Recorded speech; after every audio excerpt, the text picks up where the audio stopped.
ഇന്ന് തന്നെ ഡൗൺലോഡ് ചെയ്യൂ. കാണൂ നിങ്ങളുടെ ഫേവറേറ്റ് ഷോസ്. അതൊന്നും നിലനിൽക്കില്ലെന്നേ. അല്ല, സാറെന്തെങ്കിലും ഒരു താല്പര്യമില്ലാതെ സംസാരിക്കുന്നേ? എനിക്ക് നിങ്ങളുടെ കേസ് വാദിക്കാൻ താല്പര്യമില്ല. ഇനി ഈ കേസിന്റെ കാര്യം പറഞ്ഞ് എന്നെ വിളിക്കരുത്. നിങ്ങൾ വേറെ ഏതെങ്കിലും വക്കീലിനെ നോക്ക്. Hello sir. കൃഷ്ണഭദ്രൻ സാറിന്റെ വില എത്ര വലുതാണെന്ന് സാറിന് തന്നെ അറിയാം. സാറ് സത്യസന്ധനാ. എനിക്ക് സാറിനോട് വലിയ ബഹുമാനാ. എന്നെ വിളിപ്പിച്ചത് എന്തിനാണെന്ന് പറഞ്ഞില്ല. എങ്കിലും സാർ ഊഹിച്ചു കാണുമല്ലോ, എനിക്കിപ്പോ സാറിന്റെ സഹായം ആവശ്യമാണ്.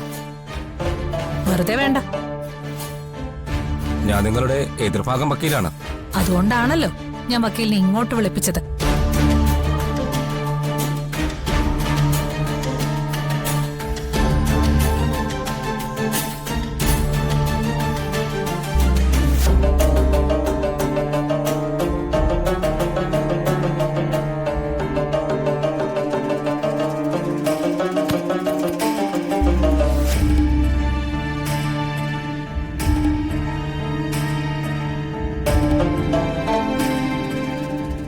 ഇത് വക്കീലിനുള്ളതാ. വക്കീല് ചോദിച്ചാ ഇനി എത്ര പണം വേണമെങ്കിലും ഞാൻ തരും. പക്ഷേ ഒരു കാരണവശാലും നിങ്ങൾ എനിക്കെതിരെ കോടതിയിൽ വാദിക്കാൻ പാടില്ല. പണം കൊണ്ട് എല്ലാവരെയും വിലയ്ക്ക് വാങ്ങാൻ പറ്റുമെന്നാണോ നിങ്ങൾ കരുതിയിരിക്കുന്നത്? ഒരിക്കലും ഇല്ല. സാറിന് ഞാൻ വിലയിടുന്നതായിട്ട് തെറ്റിദ്ധരിക്കുകയും വേണ്ട. ഇത് എന്റെ ഒരു ഓഫറാണ്. ഇത് നിങ്ങൾ സ്വീകരിച്ച നെല്ലിശ്ശേരി ഗ്രൂപ്പ് ഓഫ് കമ്പനീസിന്റെ ലീഗൽ അഡ്വൈസർ സ്ഥാനവും നിങ്ങൾ ഒരിക്കലും പ്രതീക്ഷിക്കാത്ത പ്രതിഫലവും ഞാൻ നൽകും. സാറിനെ കുറിച്ച് എനിക്കെല്ലാം അറിയാം. സത്യസന്ധനായതുകൊണ്ട് തന്നെ അധികം സമ്പാദ്യമൊന്നും സാർ ഉണ്ടാക്കിയിട്ടില്ല. അല്ല, മോളുടെ കല്യാണം ഉടനെ ഉണ്ടല്ലേ? എന്റെ മകളുടെ കല്യാണം നടത്തേണ്ട ഉത്തരവാദിത്തം എന്റേതാണ്. അതിനാവശ്യമായ പണവും ഞാൻ ജോലി ചെയ്തുണ്ടാക്കിയിട്ടുണ്ട്. എത്ര ലക്ഷം? ഇന്നത്തെ കാലത്ത് ഒരു പെൺകുട്ടിയുടെ വിവാഹം വെറുതെ നടത്തിയാ മതിയോ സാറേ? സാറിന്റെ മകള് ഒരു കോടീശ്വരി പോലെ ജീവിക്കണം. അവക്കൊന്നിനൊരു കുറവ് വരാൻ പാടില്ലല്ലോ. അതുകൊണ്ടാ ഞാൻ പറയുന്നത്, സാർ എന്റെ ഓഫർ സ്വീകരിക്കണം.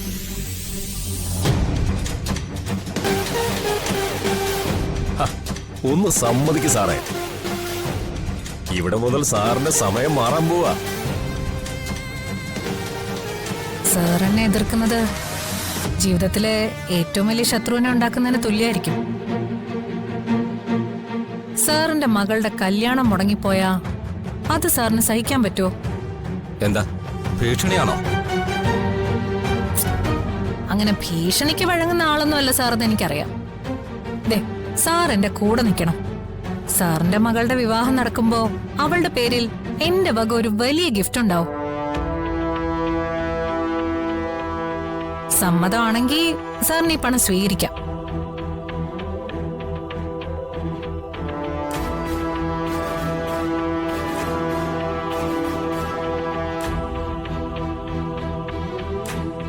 എനിക്ക് സമ്മതമാണ്.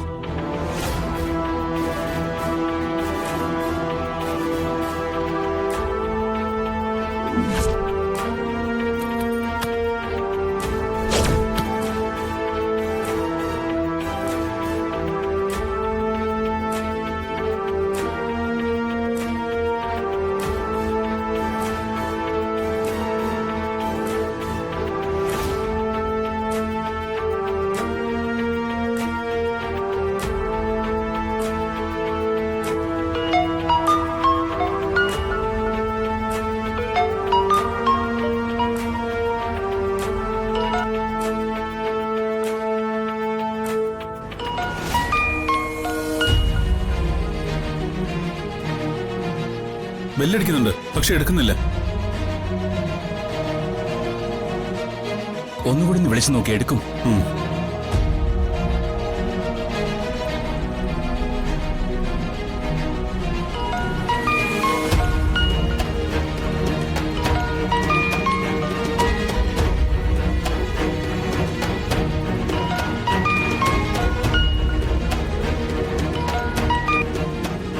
ഹലോ, സാർ, ഞാൻ കുറെ നേരം വിളിക്കുന്നു. നാളെ നമുക്ക് കേസ് ഫയൽ ചെയ്യണം. ഏത് കേസ്? ആ കേസിന്റെ പുറകെ പോയിട്ടൊന്നും ഒരു കാര്യമില്ല. അതൊന്നും നിലനിൽക്കില്ലെന്നേ. അല്ല, സാറെന്തെങ്കിലും ഒരു താല്പര്യമില്ലാതെ സംസാരിക്കുന്നേ?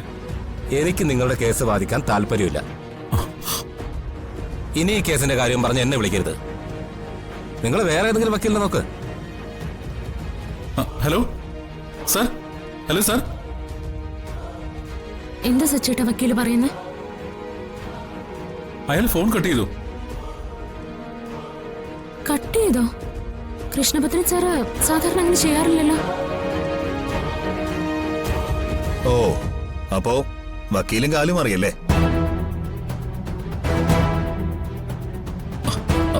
കൃഷ്ണഭദ്രൻ സാർ അങ്ങനെ കാലുമാറുന്ന ആളൊന്നുമല്ല.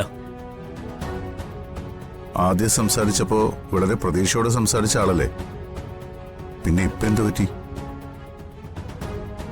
അറിയില്ല അച്ഛാ. ഒരുപക്ഷെ നമ്മുടെ കയ്യിൽ പണമില്ലെന്ന് തോന്നിയതുണ്ടാവും. നമ്മുടെ കയ്യിൽ പണമുണ്ടോ ഇല്ലയോ എന്നുള്ളത് അയാളല്ലല്ലോ തീരുമാനിക്കുന്നത്. കമ്പനി സ്വത്തുക്കളെല്ലാം നമ്മുടെ കയ്യിൽ നിന്ന് പോയില്ലേ? ഇനിയിപ്പോ നമ്മുടെ കൂടെ നിന്നാ ഒന്നും കിട്ടില്ലെന്ന് അയാൾക്ക് തോന്നിക്കാണും. നമ്മുടെ കേസ് വാദിക്കാൻ അദ്ദേഹത്തിന് താല്പര്യമില്ലാന്ന് വേറെ ഏതെങ്കിലും വക്കീലിനെ നോക്കാനാ അയാളിപ്പം പറഞ്ഞത്. അയാൾക്ക് പറ്റില്ലെങ്കിലേ അങ്ങ് പോവാൻ പറ. നമുക്ക് വേറെ ഏതെങ്കിലും നല്ല വക്കീലെ നോക്കാം. ലോകത്ത് ഇയാള് മാത്രമല്ലല്ലോ വക്കീലായിട്ട്.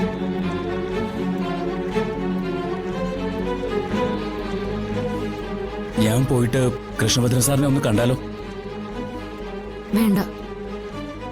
ഒരു വക്കീല് കാലുമാറിയെന്ന് വെച്ച് എല്ലാവരും ഇങ്ങനെ ആവണമെന്നില്ലല്ലോ. താല്പര്യമില്ലാത്ത ഒരാളെ നമ്മുടെ കേസ് ഏൽപ്പിക്കണ്ട. നമുക്ക് വേറെ എന്തെങ്കിലും നോക്കാം. അത് മതി. നമുക്ക് അർച്ചന പറഞ്ഞ പോലെ തന്നെ തീരുമാനിക്കാം.